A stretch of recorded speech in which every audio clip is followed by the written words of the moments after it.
उनके साथ यौन उत्पीड़न जैसी घटनाएं हुई हैं, उनके साथ ये शोषण हुआ है, तो मैं ये समझता हूँ कि सरकार को दोहरा रवैया ना दिखाते हुए उनके ही जो मंत्री हैं ब्रजभूषण, उनके खिलाफ कार्रवाई करनी चाहिए। एटलीस्ट एक जांच कमेटी तैयार करनी चाहिए, जो जांच कमेटी सिर्फ घर की नहीं हो, पार्टी की नहीं हो, जो जांच कमेटी बाहर की हो। वो जांच कमेटी जब बनेगी, जैसा कि भाई ने भी बोला, सुप्रीम कोर्ट के अंडर वो जांच कमेटी होनी चाहिए, तो वो कमेटी न्याय करेगी। हम भी भारतीय संविधान में अपनी पूर्ण आस्था रखते हैं, लेकिन हाँ, ये भी बहुत ज़रूरी है कि किसी को भी मालिक ना बनने दिया जाए। वो यौन उत्पीड़न जैसी घटना इस देश के गौरव है, जो इस देश के लिए मेडल लेके आते हैं, वो एथलीट हैं, और खासकर महिलाएं जिसको इस देश में देवी बनाकर पूजा जाता है। जब तो वो इस तरह की, आपको लगता है कि सरकार की अभी कोई कमी या ढील नजर आ रही है? ब्रजभूषण तो अब भी अपनी बढ़िया तरीके से प्रेस कॉन्फ्रेंस कर रहे हैं, कहीं उनकी कोई रैली होती है तो वहाँ भी वो जा रहे हैं, तो यहाँ पे ढील नहीं तो और क्या कहेंगे इसको। वरना आप मुझ पर लगा के देख लीजिए, कोई दूसरी महिला अनावश्यक रूप से मुझ पर लगा के देख ले, कोई यौन उत्पीड़न का ऐसा केस लगा के देख ले, पहले पुलिस अरेस्ट करेगी, जांच और सारी चीज़ें बाद में होती रहेंगी, पहले अरेस्ट करेगी। और यहाँ पे जंतर मंतर पे धरना देना पड़ रहा है, 8 दिन हो गए उनको धरना देते हुए, तो ये न्याय संगत थोड़ा ही है। तो आपको लगता है पूर्ण तरह से न्याय मिल पाएगा? देश की जो आवाम है ना, और इस लोकतंत्र में बड़े से बड़े तानाशाहों को झुकना पड़ा है। हमने यहाँ पे रविदास मंदिर का आंदोलन भी किया तो भी लोग झुके, CNRC का आंदोलन हुआ तो भी लोग झुके, किसान आंदोलन हुआ तो भी लोग झुके। समय बेशक लग सकता है, लेकिन तानाशाही कभी भी जीतती नहीं है, यही लोकतंत्र की खूबसूरती है। और एक और मैं आपसे पूछना चाहूँगी कि आपको ये लगता है पर्सनली कि आज भी जातिवाद के नाम पर लोगों के साथ अत्याचार होता है? मैंने क्या कहा, अभी बड़ा कहा ना कि कास्टिज्म जो है वो भारत की बड़ी सच्चाई है, और उसको आप, कड़वी सच्चाई है, और उसको आप झुठला नहीं सकते हैं। जाति को देखकर हमेशा न्याय होता है। ब्रजभूषण किस जाति से हैं, फिर उसके बाद वो किस पार्टी में हैं, फिर उसके बाद वो सांसद भी हैं। तो मुझे ये लगता है कि कहीं ना कहीं जो न्याय होने में देरी हो रही है वो इसीलिए हो रही है कि एक तो वो उस पार्टी में, फिर उसके बाद वो जाति, फिर उसके बाद वो सांसद। जाति बड़ा फैक्टर है। यहाँ देखिए ना आप कि इन्होंने क्या कहा कि हम जाट हैं और हम ये आंदोलन में बैठे हैं, नहीं कहा ना एक बार भी, लेकिन सरकार ने अपने चश्मे से उनको जाति के आधार पे देख लिया, क्योंकि सरकार इस आंदोलन को कमज़ोर करना चाहती है, ये दिखाकर ये जाट कम्युनिटी बैठी है। लेकिन क्या जब वो देश के लिए मेडल लेके आते हैं, कोई गोदी मीडिया भी है, वो ये दिखा रही है कि ये कुछ जाट हैं और वो जीजा साली हैं, वो बस आंदोलन को चला रहे हैं और सारी खाप पंचायत पहुंच गई है। क्या इस आंदोलन के बारे में आपका क्या कहना है?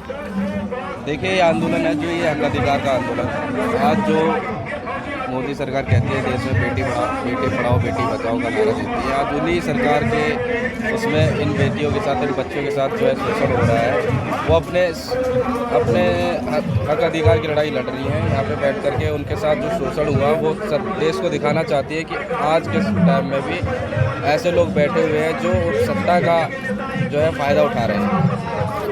तो आपको लगता है कि ये जो अत्याचार हो रहे हैं ये काफ़ी समय से हो रहे हैं, औरतें लड़कियां शोषित होती आ रही हैं लगातार? देखिए, मैं बताना चाहता हूँ, आज सत्ता के नशे में जो नेता हैं वो सदियों से क्या आज से क्या करते ही आ रहे हैं शोषण। आज जो पहलवान जो बैठे हुए हैं, ये अधिकार की लड़ाई के लिए बैठे हुए हैं, जो इनके साथ शोषण हुआ है उसके लिए बैठे हुए हैं, ये काफ़ी टाइम से शोषण कर रहे हैं। वो जो नेता है इनके बीजेपी के सांसद जो है, उन्होंने कई बच्चों के साथ शोषण किया है, अत्याचार किया है, उनके साथ इतना घिनौना काम किया है कि आज देश को समझना चाहिए कि ऐसे नेताओं की देश में जगह नहीं। तो आप शासन की लापरवाही कह सकते हैं इसे? शासन की बिल्कुल लापरवाही है, ये तो सोची समझी साजिश है। ये लापरवाही कैसे हो सकती है? ये एक सोचा समझा एक वो है, प्रोपेगेंडा है कि इनके साथ ऐसा करना है जब भी इनको ऊंचाई तक पहुंचाएंगे। तो भविष्य में जैसे जो लड़कियां बच्चियां खेल में आती हैं तो उनके अंदर डर बैठेगा कि हमारे साथ शोषण होगा? जी बिल्कुल, डर बैठ गया है। आज के टाइम में देखिए, जो नेशनल पहलवान जो यहाँ बैठे हुए हैं उनके साथ जो शोषण हुआ है उसको देख करके जो आज नई बच्चियाँ जो है, जो नए युवा साथी जो पहलवानी कर रहे हैं, जो खेल में आगे बढ़ना चाहते हैं, उनके दिल में एक डर तो बैठ ही गया है कि अगर उन्हें कुछ करना है तो इनके पास से होकर के गुजरना पड़ेगा। तो आपको लगता है आंदोलन लंबा जाने वाला है? जी देखिए, ये आंदोलन लंबा जाए, मैं तो चाहता हूँ ये तो और लंबा जाए, ताकि देश को, विदेशों को ये पता लगे कि मोदी सरकार के जो नेता हैं वो क्या कर रहे हैं देश के अंदर। आपको लगता है आंदोलन लंबा जाएगा? जी बिल्कुल जाएगा। आप यहाँ जंतर मंतर एक ऐसा क्षेत्र है जहाँ पे आप देखेंगे सरकार के खिलाफ हमारे सैनिक भी बैठे हुए हैं, सरकार के खिलाफ हमारे खिलाड़ी भी बैठे हुए हैं, सरकार के खिलाफ हमारे छात्र भी बैठे हुए हैं पीछे। कहीं ना कहीं सरकार अपने बेसिक मुद्दे से भटक के वो हर किसी प्रोटेस्ट में, हर किसी उसमें जाति का एंगल देके, धर्म का एंगल देके काम करना पसंद करती है। तभी उन्होंने कहा कि यहाँ पे ये जाटों का आंदोलन हो रहा है, ये देश का, ये खिलाड़ियों का नहीं है, यहाँ पे सैनिकों में जात निकाल देते हैं वो। लेकिन मैं आपके माध्यम से यही कहना चाहूँगा कि सैनिकों की, किसानों की, और जैसे किसानी में भी उन्होंने बोला था कि सिर्फ सिखों का है, लेकिन जो किसान का मुद्दा था वो सभी किसानों का था, किसान भाइयों का था। तो हमें ये कहना चाहिए, इस मंच से मैं उन तक आवाज़ पहुँचाना चाहता हूँ कि किसानों का, जवानों का, खिलाड़ियों का और छात्रों का कोई मजहब और कोई धर्म या कोई जाति नहीं होती है। अच्छा, आपको लगता है कि जैसे भविष्य में आने वाली जो बेटियां हैं, बच्चियां हैं, जो खेल में आना चाहती हैं, नाम कमाना चाहती हैं, तो उनके अंदर एक डर बैठ रहा है ये सब हालात को देखकर? देखिए, मैं इसे दूसरे नज़रिए से देखता हूँ। ये अगर नहीं होता, उस व्यक्ति पे एफआईआर नहीं होती, हमारे लोग संघर्ष नहीं कर रहे होते, तो ये कहीं ना कहीं डर की बात होती कि हमारी जो बहनें हैं जो खेल के फील्ड में जा रही हैं और उन्हें न्याय नहीं मिल पाता, तो ये बहुत दुख की बात होती है। लेकिन कहीं ना कहीं हम जितनी मजबूती से यहाँ पे लड़ाई लड़ रहे हैं, आज बड़े भैया चंद्रशेखर आज़ाद जी भी यहाँ पे आए, भीम आर्मी पूरी टीम है, आज़ाद समाज पार्टी की है, भीम आर्मी छात्र संघ की पूरी टीम यहाँ पर है, वो पूरी मजबूती से यहाँ पे लड़ाई लड़ रही है। तो कहीं ना कहीं अच्छा मैसेज आ रहा है कि कल को हमारी बहन बेटियाँ जो जाएंगी खेल में, उनसे कहीं भी ऐसा सेक्सुअल हरेसमेंट हो या मेंटल या कास्ट बेस्ड डिस्क्रिमिनेशन हो, उसके खिलाफ उनकी आवाज़ बुलंद करने के लिए यहाँ पे समाज बैठा है, खड़ा है, पूरी टीम है यहाँ पे। और पूर्ण रूप से इनको न्याय मिल पाएगा आपको लगता है? देखिए, जो विधायक है ब्रजभूषण जो है, ये बीजेपी का है, बीजेपी रूलिंग में है, उस व्यक्ति का इन्फ्लुएंस है 7 से 8 विधानसभा सीटों पे। तो आगे वाले चुनाव को देखते हुए कहीं ना कहीं सरकार इस प्रेशर में है कि अगर हम इसे एंटर करते हैं तो उनका वो इलेक्शन में वोट नहीं मिलेंगे। लेकिन ऐसी सोच रखने वाली सरकार बहुत गिरी हुई सरकार होती है, एक नंबर की बेकार सरकार होती है। तो ये जिम्मेदारी हमारी है कि जो लोग इस प्रोटेस्ट को देख रहे हैं, जो लोग दर्द समझते हैं महिलाओं का, वो कल को आने वाले चुनावों में मुंह तोड़ जवाब दें। इन्हें वोट ना करें। इन्हें पता है कि अगर आप महिलाओं का सम्मान नहीं कर सकते, अगर आप सैनिकों का सम्मान नहीं कर सकते, अगर आप किसानों का सम्मान नहीं कर सकते, तो हम भी आपका सम्मान नहीं करेंगे, आपको वोट नहीं करेंगे। और इनको सिर्फ वोट की चोट समझ में आती है। इनको को आप पैसे का लालच नहीं दे सकते क्योंकि सत्ता में है, आप इन्हें डरा नहीं सकते क्योंकि सेना इनके पास है। इनकी जो चोट है, जिससे डरते हैं, वो सिर्फ वोट है। तो आज हमें इस मंच से उन्हें दिखाना पड़ेगा, अगर आप महिलाओं की आवाज़ नहीं उठा रहे हैं, अगर आप उन्हें एफआईआर हुई है लेकिन कस्टडी में नहीं डाला है, जेल नहीं भेजा, तिहाड़ नहीं भेजा, एक मुकम्मल सज़ा नहीं मिलती है, जब तक ये आंदोलन चलेगा और आपको वोट की चोट पड़ेगी। आपको क्या लगता है कि संघर्ष कितना तक करना पड़ेगा अभी इन्हें? देखिए, 3 महीने हो गए हैं और हो सकता है कुछ महीने और चलें। लेकिन ये है कि जब बाबा साहब ने कहा, साहब काशी राम जी ने कहा है कि जब संसद में हमारी पकड़ ना हो तो हमारे रोड पे हमारी पकड़ होनी चाहिए। तो आज रोड पे हम मजबूती से हैं। यहाँ पे देखिए, हर समाज का व्यक्ति, हर धर्म का व्यक्ति यहाँ पर है और महिलाओं की और खिलाड़ियों की आवाज़ को बुलंद कर रहा है। तो ये बहुत अच्छा मैसेज है। सरकार को क्या संदेश देना चाहेंगे आप? यही कहना चाहेंगे कि वो किसी भी चीज़ में जातिगत एंगल ना निकालें। शिक्षा में लेकिन वो जो नई शिक्षा पॉलिसी लाए थे, उसमें भी कहना कि एक ऐसा बेस था जो मनुष्य में जो दोबारा लागू करता है, जो एकलव्य वाला सीन क्रिएट करता है। तो मैं उनसे रिक्वेस्ट करूँगा कि समय रहते वो सुधर जाएं, अन्यथा जो नौजवान है वो इस चीज़ को देख रहा है, समझ रहा है। जो लोग बीजेपी को सपोर्ट करा करते थे, आज वही आके यहाँ प्रदर्शन कर रहे हैं। तो कब तक उनकी गलत नीतियों को सहन करता रहेगा? कभी ना कभी आज बात, जैसे एक शायर ने बोला था कि जलेंगे घर, आग लगी तो घर हमारा भी आएगा, आपका भी आएगा। तो हमारे नौजवान समझ रहे हैं, अपनी बात रख रहे हैं। बीजेपी अगर नहीं सुधरी तो उन्हें बहुत नुकसान होगा, सिर्फ चुनाव में नहीं, वैसे भी। आपके हिसाब से आपको क्या लगता है कि ये जो इस तरह के आंदोलन है, इनसे नीति में समाज में कोई बदलाव आ सकता है? देखिए, अगर ये आंदोलन नहीं होते इस तरह के तो बिल्कुल नहीं आ सकता था बदलाव, क्योंकि ये आंदोलन जो है समाज में एक मैसेज दे रहे हैं कि भाई अगर आपके ऊपर शोषण हो रहा है तो उसे सहना नहीं है, उनकी आवाज़ को बुलंद करो, ठीक है, अपनी आवाज़ को उठाओ। किसी भी तरीके से आंदोलन आप कर सकते हैं, ये आपका संवैधानिक अधिकार है, इसके लिए आपको कोई नहीं रोक सकता। यदि आपका शोषण कहीं पर होता है तो आप जो है जंतर मंतर हो, चाहे किसी भी जो है पार्लियामेंट हो, संसद भवन, कुछ भी हो, दिल्ली के या कहीं भी जो है आप अपना प्रोटेस्ट दिखा, वहाँ शो कर सकते हैं, ठीक है। तो आप लगातार साथ देते रहेंगे जब तक हमारी बहनों को, हमारे खिलाड़ियों को, जो है हमारे विजेताओं को जो है अधिकार नहीं मिल जाएगा, ठीक है, उन्हें न्याय नहीं मिल जाएगा, हम उनके साथ खड़े हैं मरते दम तक। सरकार में या लोगों में क्या संदेश आप देना चाहेंगे? सरकार को यही संदेश देना चाहेंगे कि एक टाइम पर तो सरकार कहती है कि जो है बेटी बचाओ बेटी पढ़ाओ, बट वो ये कहना भूल जाती है कि बेटी किससे बचाओ। उनका इनडायरेक्टली कहने का मतलब होता है कि बीजेपी वालों से ही बेटी बचाओ, ठीक है। और अब जब वो इस बात को आके अपने मन की बात में सबसे पहले कहते हैं कि बेटी बचाओ बेटी पढ़ाओ, ठीक है, तो उन्हें इस बात को गौर भी करना चाहिए कि बेटी हमें बचानी भी है, ठीक है, पढ़ाने के साथ साथ बचानी है, तभी तो जो है बेटी आगे पढ़ेगी। जब बेटी आगे पढ़ेगी ही नहीं, बचेगी नहीं, तो आगे कहाँ से फिर देश का नाम रोशन करेगी?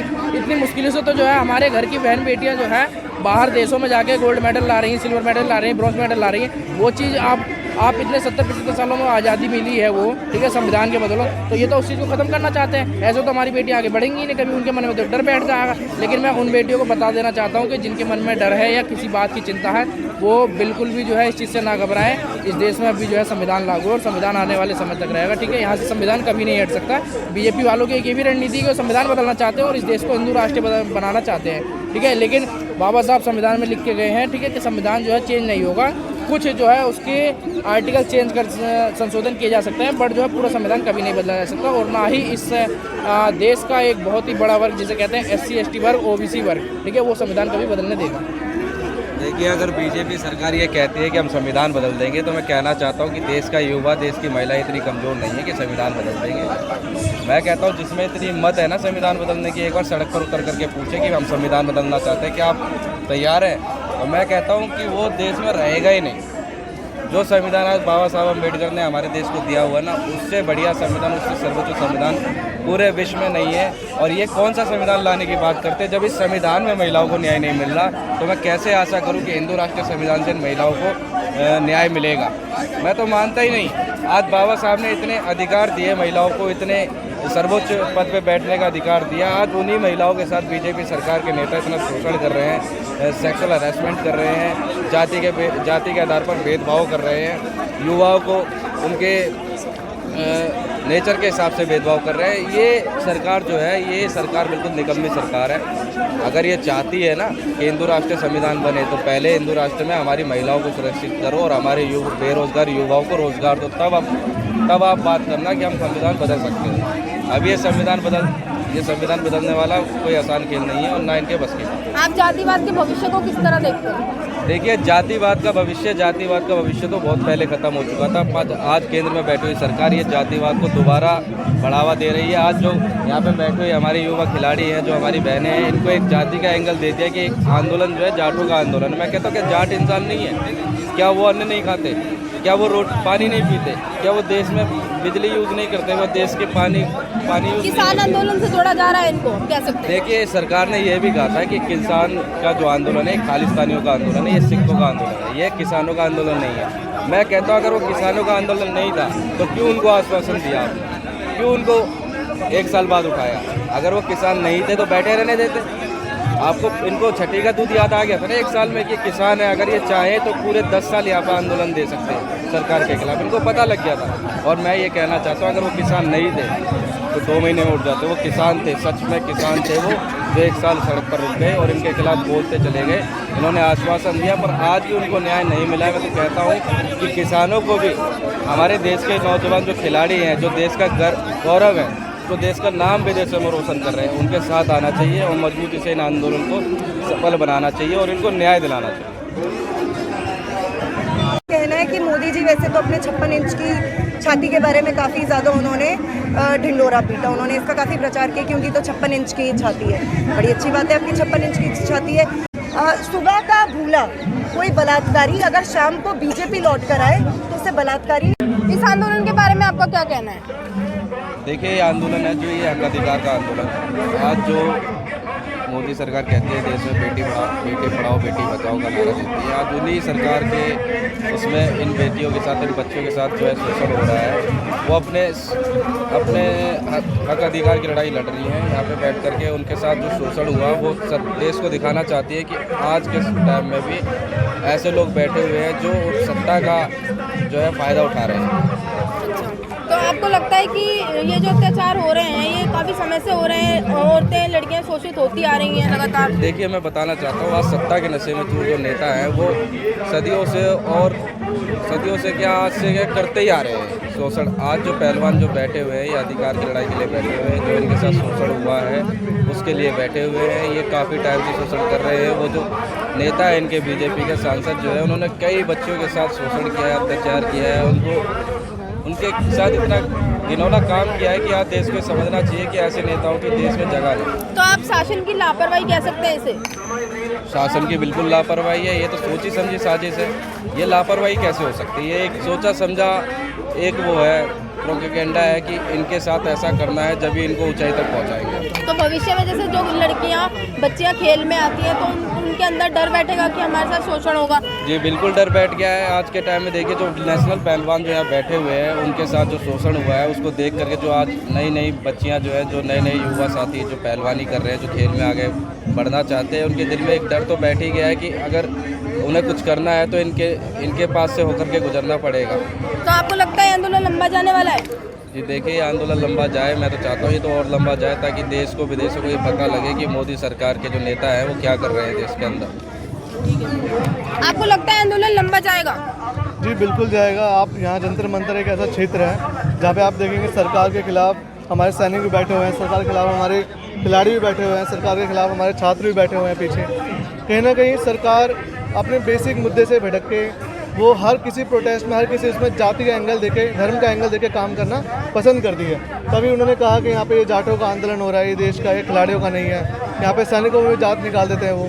लेकिन मैं आपके माध्यम से यही कहना चाहूँगा कि सैनिकों की, किसानों की, और जैसे किसानी में भी उन्होंने बोला था कि सिर्फ सिखों का है, लेकिन जो किसान का मुद्दा था वो सभी किसानों का था, किसान भाइयों का था। तो हमें ये कहना चाहिए, इस मंच से मैं उन तक आवाज़ पहुँचाना चाहता हूँ कि किसानों का, जवानों का, खिलाड़ियों का और छात्रों का कोई मजहब और कोई धर्म या कोई जाति नहीं होती है। अच्छा, आपको लगता है कि जैसे भविष्य में आने वाली जो बेटियां हैं, बच्चियां हैं, जो खेल में आना चाहती हैं, नाम कमाना चाहती हैं, तो उनके अंदर एक डर बैठ रहा है ये सब हालात को देखकर? देखिए, मैं इसे दूसरे नज़रिए से देखता हूँ। ये अगर नहीं होता, उस व्यक्ति पे एफआईआर नहीं होती, हमारे लोग संघर्ष नहीं कर रहे होते, तो ये कहीं ना कहीं डर की बात होती कि हमारी जो बहनें हैं जो खेल के फील्ड में जा रही हैं और उन्हें न्याय नहीं मिल पाता, तो ये बहुत दुख की बात होती है। लेकिन कहीं ना कहीं हम जितनी मजबूती से यहाँ पे लड़ाई लड़ रहे हैं, आज बड़े भैया चंद्रशेखर आज़ाद जी भी यहाँ पे आए, भीम आर्मी पूरी टीम है, जहाँ समाज पार्टी की है, भीम आर्मी छात्र संघ की पूरी टीम यहाँ पर है, वो पूरी मजबूती से यहाँ पे लड़ाई लड़ रही है। तो कहीं ना कहीं अच्छा मैसेज आ रहा है कि कल को हमारी बहन बेटियाँ जो जाएंगी खेल में, उनके साथ कहीं भी ऐसा सेक्सुअल हरेसमेंट हो या मेंटल या कास्ट बेस्ड डिस्क्रिमिनेशन हो, उसके खिलाफ उनकी आवाज़ बुलंद करने के लिए यहाँ पे समाज बैठा है, खड़ा है, पूरी टीम है यहाँ पे। और पूर्ण रूप से इनको न्याय मिल पाएगा आपको लगता है? देखिए, जो विधायक है ब्रजभूषण जो है, ये बीजेपी का है, बीजेपी रूलिंग में है, उस व्यक्ति का इन्फ्लुएंस है 7 से 8 विधानसभा सीटों पे। तो आगे वाले चुनाव को देखते हुए कहीं ना कहीं सरकार इस प्रेशर में है कि अगर हम इसे एंटर करते हैं तो उनका वो इलेक्शन में वोट नहीं मिलेंगे। लेकिन ऐसी सोच रखने वाली सरकार बहुत गिरी हुई सरकार होती है, एक नंबर की बेकार सरकार होती है। तो ये जिम्मेदारी हमारी है कि जो लोग इस प्रोटेस्ट को देख रहे हैं, जो लोग दर्द समझते हैं महिलाओं का, वो कल को आने वाले चुनावों में मुंह तोड़ जवाब दें। इन्हें वोट ना करें। इन्हें पता है कि अगर आप महिलाओं का सम्मान नहीं कर सकते, अगर आप सैनिकों का सम्मान नहीं कर सकते, अगर आप किसानों का सम्मान नहीं कर सकते, तो हम भी आपका सम्मान नहीं करेंगे, आपको वोट नहीं करेंगे। और इनको सिर्फ वोट की चोट समझ में आती है। इनको को आप पैसे का लालच नहीं दे सकते क्योंकि सत्ता में है, आप इन्हें डरा नहीं सकते क्योंकि सेना इनके पास है। इनकी जो चोट है, जिससे डरते हैं, वो सिर्फ वोट है।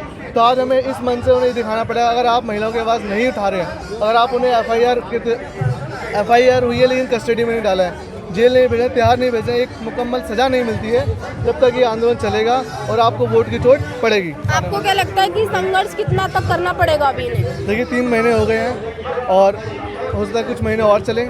लेकिन ये है कि जब बाबा साहब ने कहा, साहब काशीराम जी ने कहा कि जब संसद में हमारी पकड़ ना हो तो हमारे रोड पे हमारी पकड़ होनी चाहिए।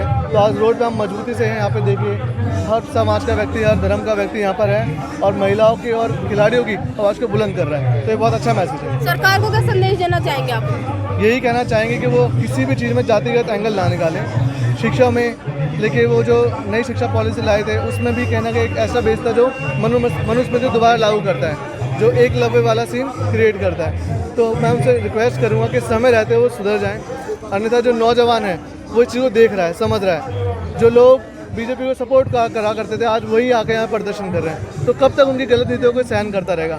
कभी ना कभी आज बात, जैसे एक शायर ने ही बोला था कि जलेंगे घर, आग लगी तो घर हमारा भी आएगा, आपका भी आएगा।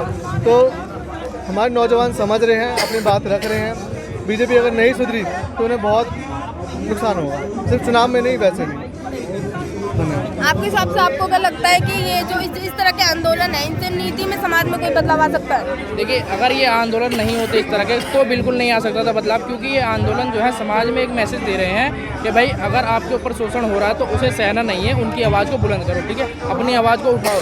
किसी भी तरीके से आंदोलन आप कर सकते हैं, ये आपका संवैधानिक अधिकार है, इसके लिए आपको कोई नहीं रोक सकता। यदि आपका शोषण कहीं पर होता है तो आप जो है जंतर मंतर हो, चाहे किसी भी जो है पार्लियामेंट हो, संसद भवन कुछ भी हो, दिल्ली के या कहीं भी जो है आप अपना प्रोटेस्ट दिखा वहाँ शो कर सकते हैं, ठीक है। तो आप लगातार साथ देते रहेंगे? जब तक हमारी बहनों को, हमारे खिलाड़ियों को, जो है हमारे विजेताओं को जो है अधिकार नहीं मिल जाएगा, ठीक है, उन्हें न्याय नहीं मिल जाएगा, हम उनके साथ खड़े हैं मरते दम तक।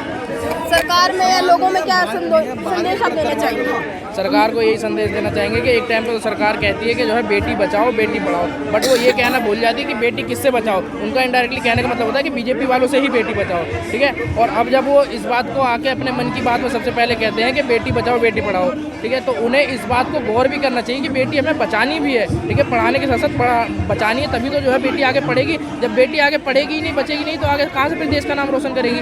इतनी मुश्किलों से तो जो है हमारे घर की बहन बेटियाँ जो है बाहर देशों में जाके गोल्ड मेडल ला रही हैं, सिल्वर मेडल ला रही हैं, ब्रॉन्ज मेडल ला रही हैं। वो चीज़ आप इतने 70-75 सालों में आज़ादी मिली है वो, ठीक है, संविधान के बदौलत, तो ये तो उस चीज़ को ख़त्म करना चाहते हैं। ऐसे तो हमारी बेटियाँ आगे बढ़ेंगी ही नहीं, कभी उनके मन में तो डर बैठ जाएगा। लेकिन मैं उन बेटियों को बता देना चाहता हूँ कि जिनके मन में डर है या किसी बात की चिंता है, वो बिल्कुल भी जो है इस चीज़ से ना घबराएं। इस देश में अभी जो है संविधान लागू और संविधान आने वाले समय तक रहेगा, ठीक है, यहाँ से संविधान कभी नहीं हट सकता।